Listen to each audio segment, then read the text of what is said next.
We begin tonight with an inspirational story in the community about a high school swimmer who has gone much further than she was expected to go.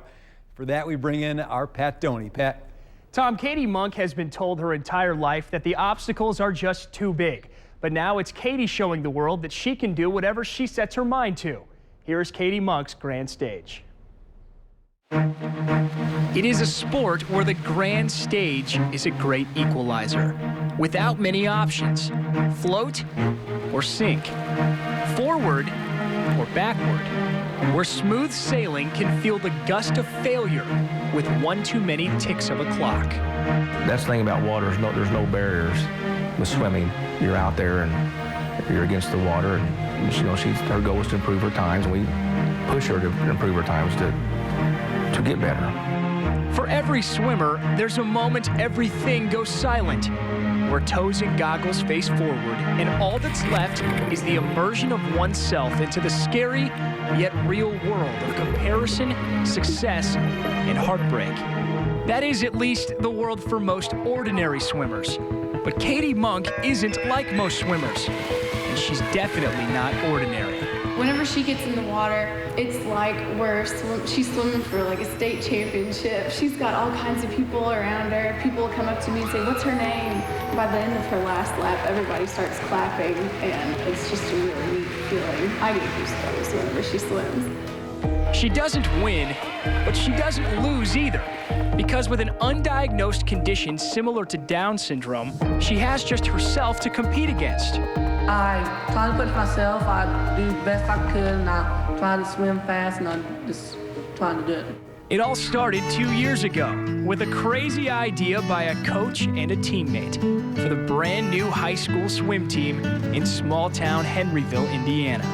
Her mom didn't want her to do it, or she didn't think she could. And so we were like, just bring her out and we'll see how she can do. Casey's mom talked to a friend, which is Cady's mom, said, "Hey, just let her go out and try, see how she does." She goes, "I'm sure she'll be fine, you know." And it's a little girl, they're a little protective. She really couldn't probably go just a couple of feet in the water. So I was waiting for Dave to say, "Cady, this isn't for you." And Dave comes out with this big smile on his face and said, "We'll see her tomorrow." And I'm like, "But Dave, you don't have to do this." And he's like, "No, you'll see by the end of the week. We'll have her swimming." So I went to practice, and I got better and better, and they was like, "Whoa, she can do it." So I kept swimming, and that's how I got here. The swim stroke Cady has developed is chaotically perfect. A self-described dog paddle that seems to combine who gives a care with let's do this thing. But it works. And most importantly, it doesn't break any rules. When swimming the freestyle, you're allowed to do any stroke you want in freestyle as long as you maintain that stroke. She's got a breaststroke, pull, and a freestyle kick.